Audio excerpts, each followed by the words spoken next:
What is up, everybody? The Destroyer here, and welcome back to another Cast of the Rise of the Witch King, patch 2.2, version 5.0.1.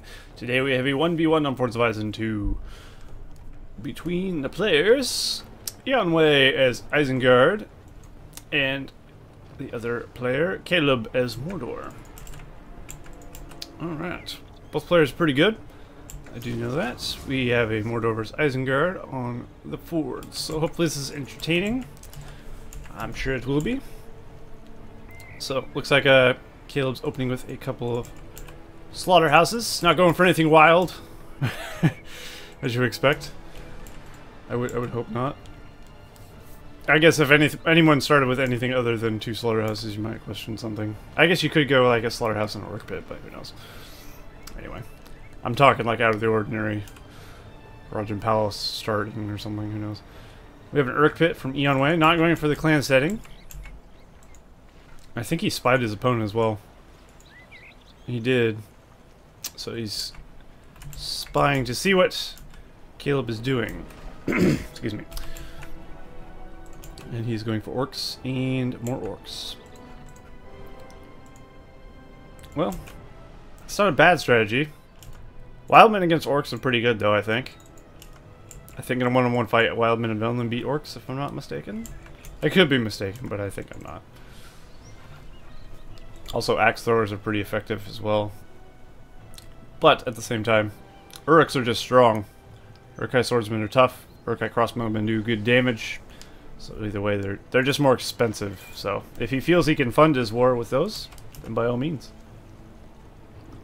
Seems like a pretty good tactic. But of course, Caleb will be coming with mass amounts of orcs. Looks like he's going for orc archers there. And orc warriors, and undoubtedly going to get more warriors on the way. Sending his first battalion to the west. Probably to come up to the south forward there.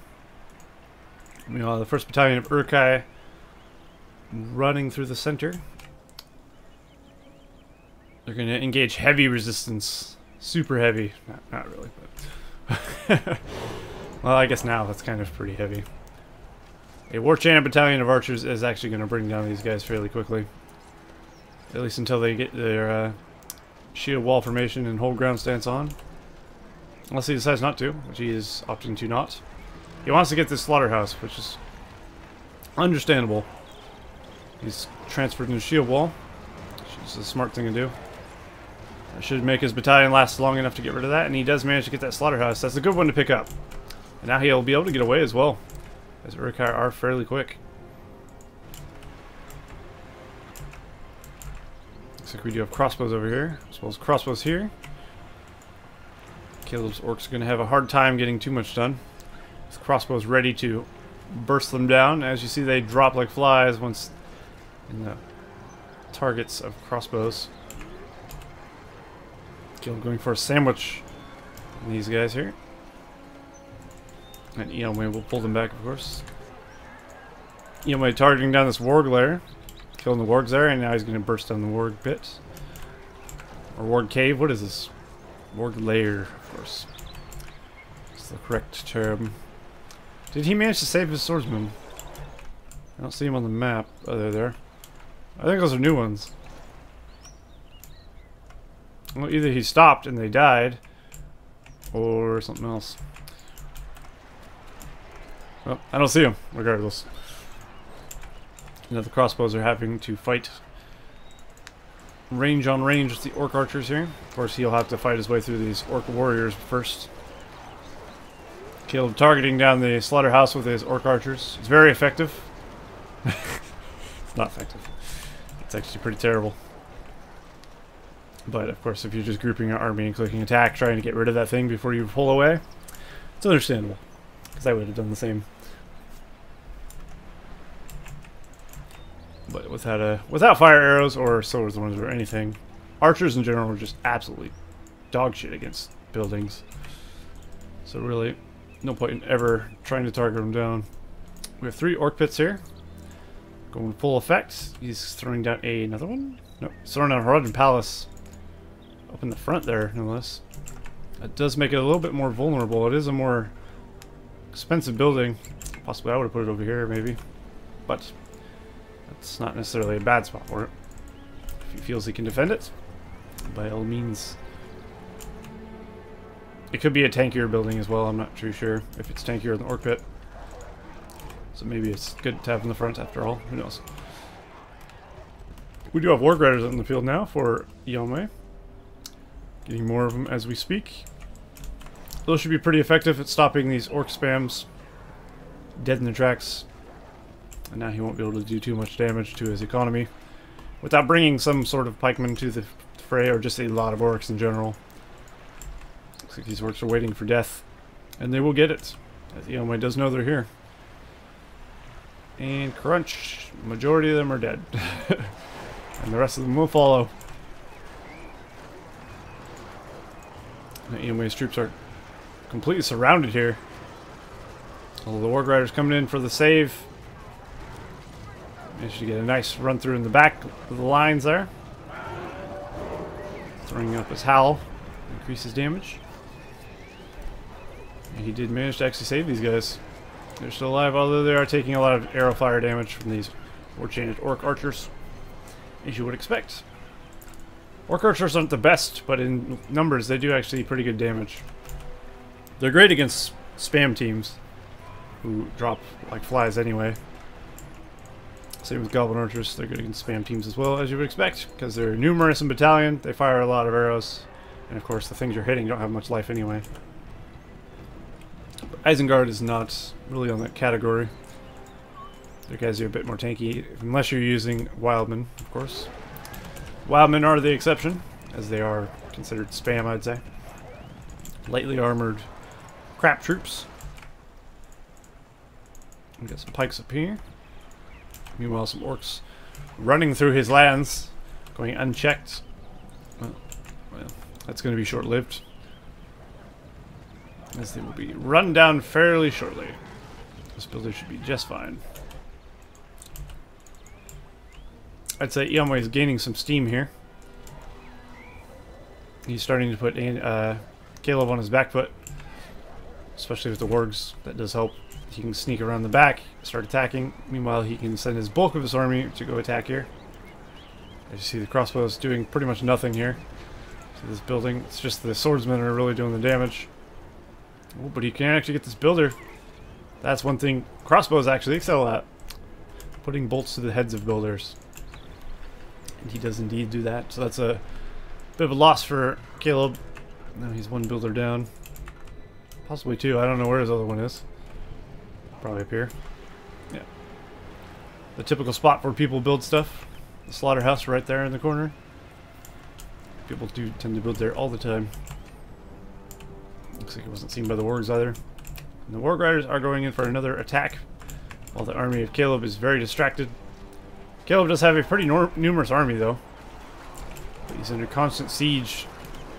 He's got swordsmen taking this slaughterhouse, he's got pikemen taking this one, wargs taking this one, and wargs taking this one. Yomei doing a great job of actually splitting up his troops and taking down the economy of Caleb here. These wargs really should use their howl ability to get this dead. Mouth of Sauron though, being brought out. He's a great counter to the Warg Riders and helps immensely, as you see there. But he will not save that, unfortunately for him. And he will live to get away. It can also outrun the Mouth of Sauron as well. It doesn't look like Caleb has any pikemen either. None on the way as well. So Yomei definitely has the lead. He's managed to definitely put Caleb on the back foot and taking out majority of his economy. Let's take a look at economy and power points. Yomei, the Isengard player, has industry, Vision of the Palantir, 9 power points, and 317 and 625. We have industry as well here in War Chant for Caleb. It's 2 power points and 414 and 400. So he's at 450 command point limit. He's at 675. So we can see the difference in how many farms, or resource buildings rather, that Yomei has in comparison. Caleb sending his Mouth of Sauron north to try and do some damage. He should get this furnace without fail, I would expect. Now it looks like it's Caleb's turn to do a counterattack here. He doesn't want to make sure he's keeping his farm production going in his buildings as well. Looks like he's doing just that. Of course, he is down a builder. I don't know if he's rebuilding it. He is building it now, actually. Mouth of Sauron continues to take out furnaces. And that will, of course, give him levels also. He is level 4, so he does have Doubt. Doubt is very useful. Eventually he'll have Evil Eye, which is can be pretty useful. He's got to be very careful not to run into these Isengard pikemen, though. They are very strong, they do a lot of damage. That's something you want to run into. Did he use Doubt? I think he did. I heard it, actually. And he's doing the smart idea about keeping his Mouth of Sauron, chasing the Warg Riders. But he just has to be very careful not to run into these pikes. Which could happen very easily if he just clicked attack on the Warg Riders. And, you know, we microed his guys around through his through his pikeman line, he would undoubtedly run into them. Oh, that's not good. We have alerts out in the field now.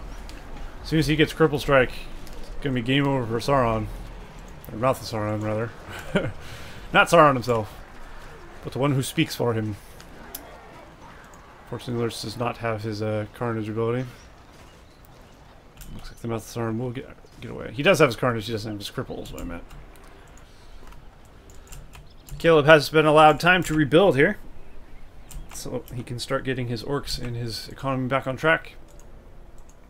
He's upgrading this orc pit, undoubtedly to get black orcs.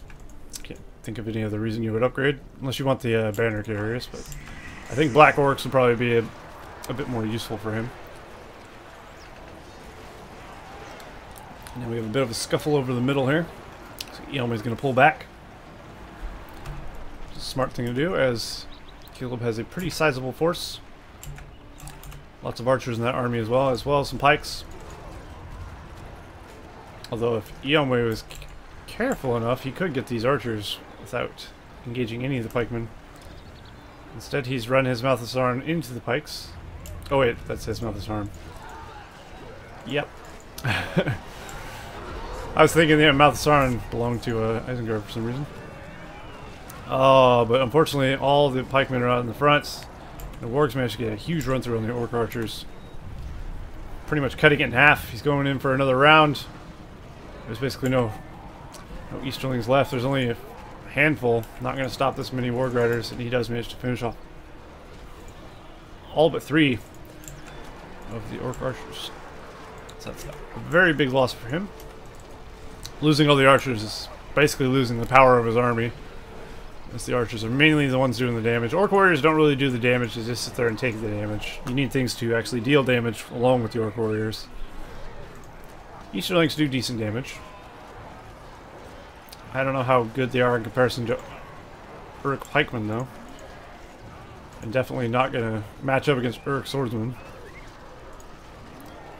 The archers will help, and he does have black orcs on the field now, which of course are going to help immensely. Black orcs will stand up to Uruk-hai much better than a regular orc, as you would expect. Looks like Caleb's going to lose his slaughterhouse here, which is unfortunate because it looks like it has leveled up to level 2. I don't think he has any level 3 ones. He does have a lumber mill there. Mouth of Sauron's continuing to chase down some wargs. He's getting there. Oh, he's going to lose this industry one. He's trying to bring down Lurtz. And he does lose it, unfortunately. So he not only loses a good slaughterhouse, but he loses his industry as well, which is a big loss in itself. But now he's upgraded to Mumakil. So we'll see how that works out for him. With the Mumik, Caleb has the opportunity to turn this around quite quickly. Mumik with Mordor spam, pretty effective. Like those wargs, not going to do much against the Mumakil. Mumakil can even walk over Warg Riders, and the archer on top can pick him off as he walks by as well. Fairly effectively at that. So he's got to be careful. Of course, he's not going to get much done if he just chases around wargs, so he's going to send it in, which is a smart idea. He needs to go on the offensive with the Mumakil. Mumakil's too slow to be defensive. Mouth of Sauron is barely alive. He might be able to get a nice evil eye off, though, if he's nimble enough. There he goes. Managed to get a level off that as well. Killed a fair amount of them as well. 1, 2, 3, 4, 5, 6. 6 Warg Riders killed by the evil eye. Not too bad. He doesn't need to be careful, though. He will drop if he's not. Looks like he will be alright. Now Caleb throws down his industry once again on a bit safer slaughterhouse there. Very close to his fort. Should stay alive much longer. Now Caleb's going to the offensive here. Take the slaughterhouse with some Easterlings. Meanwhile, the Mumakil is attacking the base. Gonna try and go for this level 3 furnace there. He should get it pretty easily, in fact. Mumakil's attack animation is pretty slow, though, so it will take a bit of time. Now some pikes have actually showed up to try and deal some damage. It's not even a full battalion, though. They won't do a whole lot. And down goes the level 3 furnace, and the worm going to try and take out this level 2 barracks as well. That'd be a big loss to Isengard, having to replace that. There's no way he'll be able to stop the worm. With the worm changing his mind, he just does what he pleases. I've noticed the worm changes his target a lot when you're trying to destroy something, which can be pretty annoying, actually. I know from experience about that. You click on something and then, like, after that attack, it'll just turn around and start attacking something else. You just want him to finish his job. Looks like this Mumakil will fall to the archer fire here. And down he goes, that banner carrier going flying. We do have Saruman out for Eonway, though. Although he doesn't have a whole lot else now. The worm has done devastating amount of damage to his base. Almost got that work pit as well. Now, will Eonway be able to hold off against the onslaught of Mordor without many production facilities? Only time will tell. Threw up the Watcher, though. That did deal with a fair amount of Mordor's army, though incidentally whipping his own lurts. It's a price you have to pay for success, I guess. Saruman's up to level 2. He has his fireball now, which is always useful to have. Malthasaran moving through the south with a battalion of orcs. Not going to get a whole lot done there. Malthasaran could go kill this cave troll, though. If Malthasaran can get level 10, he can get Descent, which would be useful. Oh yeah, he can take out these furnaces as well. Good call. I didn't even see him for some reason. I glanced right over it. Is this on fire? No. Looks like it might be. Now Eonway needs to rebuild very quickly if he's hoping to stay alive and stay in this game. With the addition of Saruman to his army, he has much better chances of winning. But he has to be very careful that he doesn't get trampled by a Mumik. Saruman getting lost to a Mumik is a very expensive mistake that you don't want to make as Isengard. Looks like Mordor is expanding as well. Expanding his wealth, I guess I should say. Ooh, Lurch got a nice cripple off on the mouth of Sauron.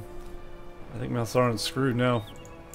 As soon as Lurch goes berserk and possibly we have a Wizard Blaster Fireball go off on mouth of Sauron, I don't think he's going to make it out. Saruman gets a nice Wizard Blast, though. And the troops that come to save him. Down he goes. Will Lurch get away? Can Lurch outrun Orc Warriors? I think he can. Yeah, he's a nice. He's an Uruk. Uruk runs faster than Orcs. Everyone knows this. And Saruman's up to level 4, and he'll continue whittling down whatever stragglers remain there. Meanwhile, another Mumik and a bunch of Orcs coming through the ford. The center ford, and looks like a battalion of Orcs going through the top. They'll be quickly dispatched by that army of Wargs. Easily. I guess we'll have to see how he reacts to this Mumakil. He has a defense force ready, though. 4 battalions of crossbows will bring down a Mumakil pretty quick. He just has to be careful that they're not all bunched up. This is not the way you want your troops against a Mumakil. One swift charge could take out your entire army in one fell swoop, and that is really not what you want. Oh, and actually Eonway loses Builder to the archers on top. Unfortunate. There he goes. He went for the charge, and he actually missed. Eonway kiting him out of the way. And now between the fireball and all the crossbows, he does manage to kill the Mumik fairly quick. Although in his dying rage, does manage to take a few of them with him. Still fairly nice handling of the Mumakil, I'd say. The best you can always hope for is just try to bring it down with the least amount of casualties possible. Usually the best way to do that is like put 1 battalion here, 1 battalion here, 1 battalion here. He has to choose which one he wants to go for. And then you just keep hitting it. Encircle it, basically. That's the way you take down a Mumakil. Encircle it. So it's unable to just kill everything all at once. We have 3 battalions of Wargs over here in the north of the base. Caleb, who does now have a Fell Beast And that is going to be devastating to the Warg Riders, as of course they have no way to fight back. At least not until Saruman and the crossbows show up, and Lurtz as well. If Saruman uses a fireball, the crossbows burst him down, and Lurtz targets them as well. They will bring down Felbeast fairly quickly. Looks like Caleb's going to be smart and get him out of there, though. As, of course, he will die fairly quickly. Although the Black Orc Straggler is not going to be so lucky, it looks like. And, you know, when bringing out many more troops. Looks like all these facilities are running is on 3 Orc Pits and a Warg Pit as well. As to where Caleb's on 3 Orc Pits. This one level 2, a Haradrim Palace level 1, and a Mumakil Pen. Let's take a look at powers while we're here. We have, for Eonway, the Isengard play, we have Watcher. He's got Devastation now. 10 power points remaining right now. He's at 575. He's actually over his command point limit. 667 over 575. So he's trying to get back so he can start building troops again. Oh, Caleb is very close to getting a Balrog. He's already got his 15, and he's at 21 power points. He's at 302 of 875. He's got less troops by half, but he's got more command point limits, meaning his economy is doing better.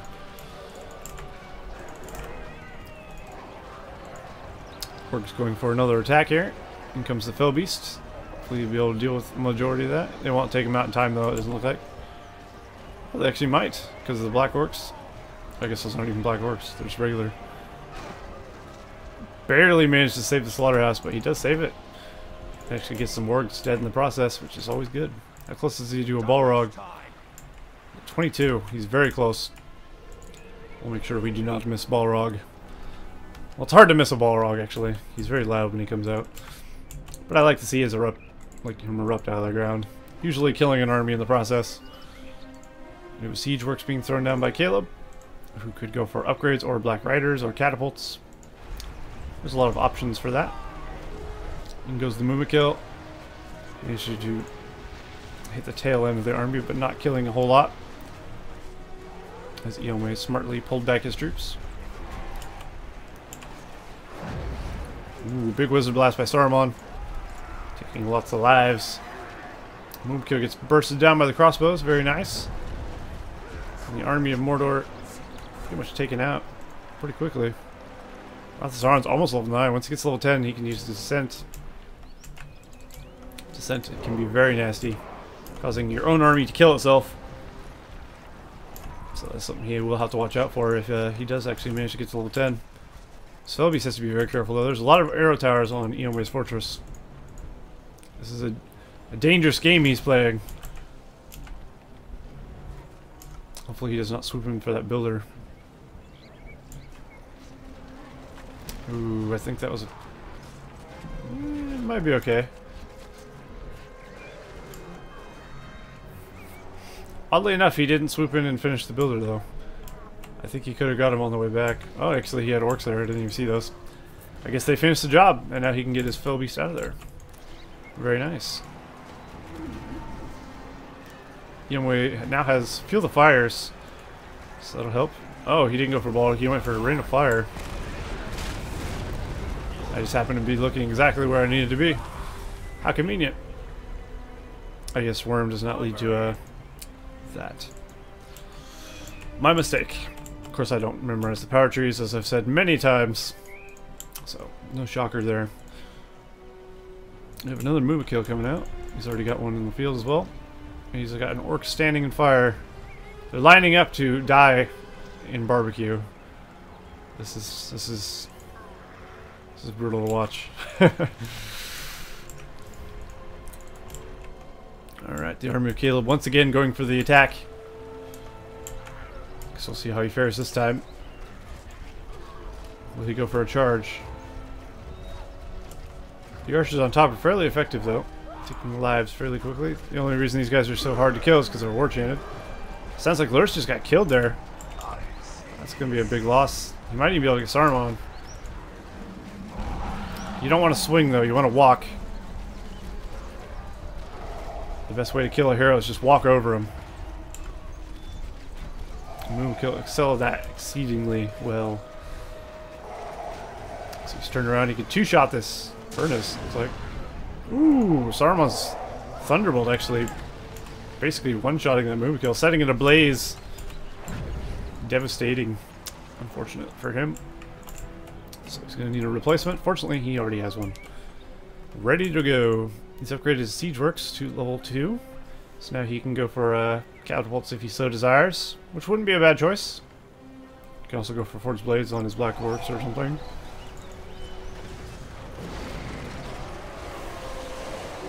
There's a Watcher stopping whatever Mordor army was there. Pretty effectively, I'd say. While the worm whittles away at Isengard's army. Honestly, I can't say who's going to win for sure at this point. If I was a betting man, I'd probably bet my money on Mordor. And why, you ask? Probably because he has better powers. And he has made more ground than, I'd say, Eonwë has in the past. But I'd say Eonwë is starting to make pretty good ground as of right now. So I don't know. He's expanding well with his economy. But so is Mordor, as you see there. Mordor's base is just bigger in general, though. And he has very good troops. Lots of selection, lots of different things. If he does go for Black Riders, that'll be pretty good, especially against all these crossbows. Black Riders are amazing. You just have to watch out for these pikes. They do die fairly quickly to those. Oh no, Felby's getting taken out, unfortunately. This is something Caleb really has to watch out for. The crossbows cannot be underestimated. Also, Saruman might have used a fireball, which definitely does not help things. That takes a very large chunk of a Felby's health away very quickly. And now he does have the fire arrows on his crossbows. I'd say Eonwë would have benefited from axe throwers with a Forged Blades upgrade as well. A lot of Isengard players don't use those, but they're actually very good. The Forged Blades upgrades make them very strong. And they can have armor as well, just like a crossbowman. Plus they're good against buildings. So I think axe throwers are kind of pretty damn good. I'm not saying you should completely replace crossbows with axe throwers, but at least mix them in there, I'd say. Lurt's doing a great job of juking that Mumakil. And the crossbows will bring him down. Along with Lurtz. Lurtz now is level 8. Is that when he gets this? Yep, he now has his pillage ability, which is always nice to have. Looks like Isengard will prevail in this engagement. Ooh, this builder's being chased by some Uruk pikemen. Will he get away? Looks like he's slightly faster, so he will get away. Meanwhile, Eonwë will go get this gold. And then die for it. Cursed treasure, unfortunately for them. Well, Isengard does have better heroes, especially once Saruman gets level 10. If he gets level 10, permanently gain control of target enemies is pretty brutal, especially if he's on a Mumakil or something.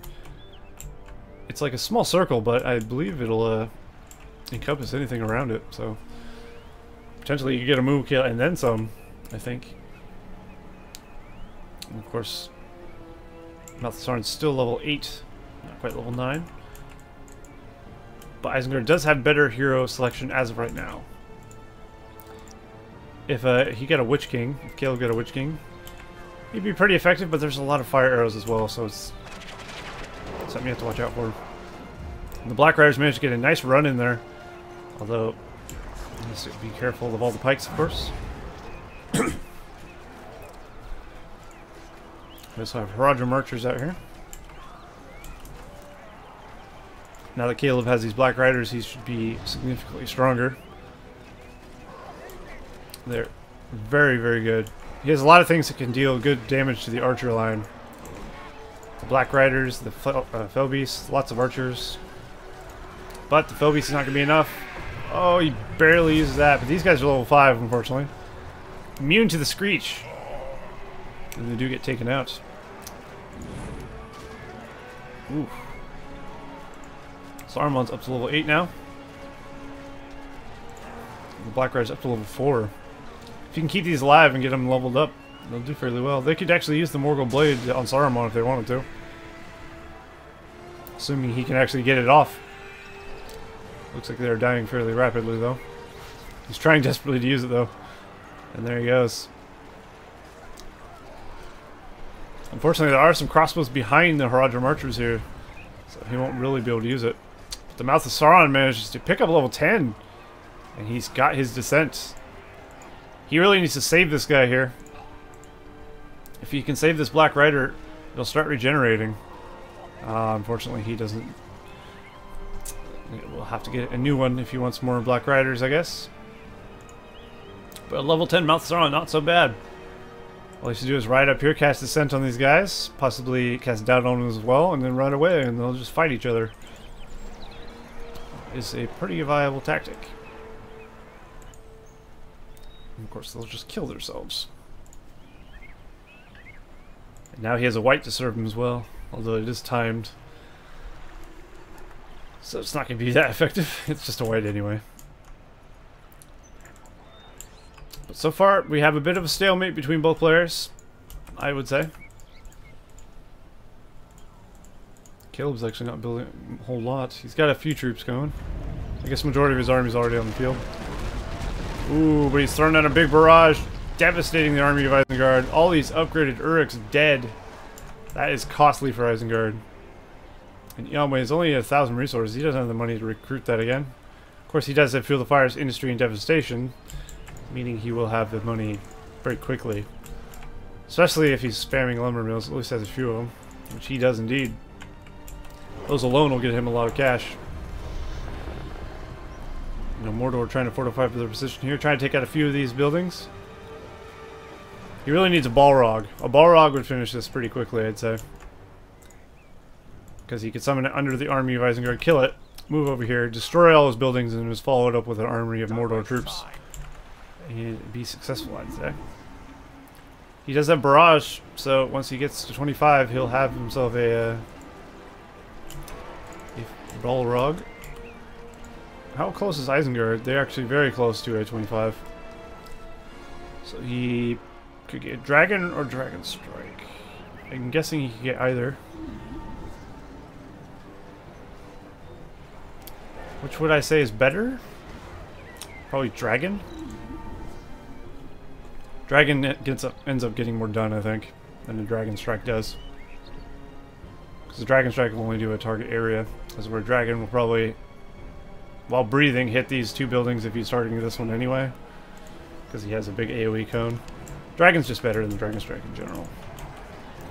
Unless it's patch 1.06 of BFME2, then it's overpowered as fuck. One-shotting your fort with a Dragon Strike. I hated that so much. Ugh. Glad I don't have to deal with that anymore. And there goes the dragon. Enter the dragon. And he's going to go for the Mumakil pen, of course. Put a stop to that, and as you see, exactly as I said it would. Hit the buildings behind it pretty easily. And now he can do major damage to Caleb's base here with this dragon. All three Felbies out in the field, Witch King included. So that's pretty good for him. They're not doing a whole lot of damage though. Dragon will expire well before that happens. It's going to take a long time to repair all this though. Actually hits this one as well. Holy shit, that's some range. Also getting a level 3 Haradrim Palace in the process. Will he get the Orc Pit before going away? I think so. Oh, easily. He should really go for this. This is actually a very expensive building. It takes a long time to get back. Will he have time to do it? He might. A level 3 Great Siege Works will be a huge blow. And then Isengard could potentially push forward for the win. Oh, it's going to be close. Actually, he gets it. Oh, man. That leaves Caleb completely defenseless. Oh, no, I guess not. He has a few production structures over here, thankfully for him. He's also got a lava moat, which is always nice. I always like the look of Mordor's Fortress once they get the upgrades and stuff. I mean, it looks cool anyway, but if some Morgul sorcery gets on there in the lava moat, it just looks really cool. It's always been my favorite. Now with all 3 flying units, plus of damage will be done.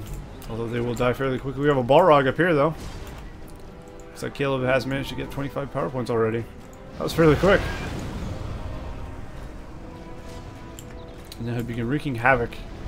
So even though Caleb doesn't have much of a base, he does have enough, and he does have the powers to render Eonway's base pretty much in the same state as his. Probably worse off, I'd say. He tried for a fire whip on Lurtz, didn't manage to kill him.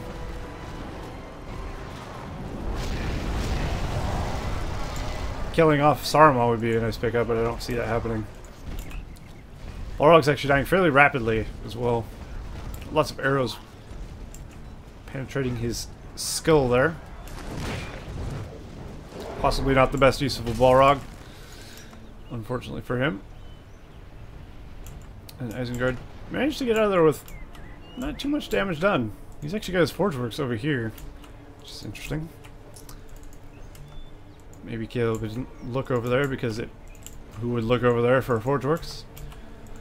Pretty smart, actually, in a way. Of course, if he sent like one battalion of orcs or something, not orcs, anything, orcs, he would have an easy time of taking that out without any repercussions.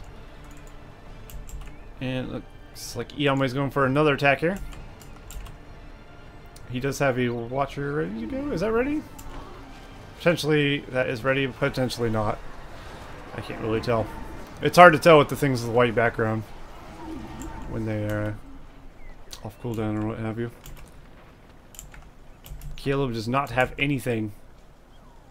And actually, we almost have a Dragon Strike. He needs one more power point. We'll just keep it on his point of view. This could be the end of the game here. Dragon Strike could take out the rest of this Mordor stuff. Could also get Darkness. I guess we'll see what he does with his power points. That's what I figured he would do. He needs a Siege Works.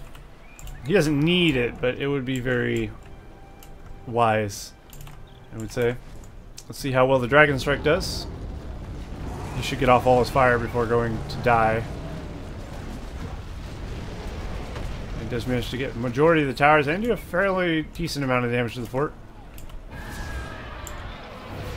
And Eonway has been defeated. What? I think he went for a Fellbeast attack on his fort. I'm not sure, but okay. He almost been defeated. And Caleb takes that victory, even though I thought Eonway was going to win that one. Strange. I think I missed some sort of secret attack. Or possibly he just quit out in frustration. I can't tell you, but... Oops. Yeah, after looking at the footage back a little bit, I just wanted to make sure. It looks like Caleb actually did send some Fellbeasts or something after the fortress on the mini-map. And I think that's what killed him off. So I'm going to go with that. So well played, both those players. And yeah, hope you guys enjoy that game, and I will see you in the next cast of the Rise of the Witch King patch 2.02. See you guys next time.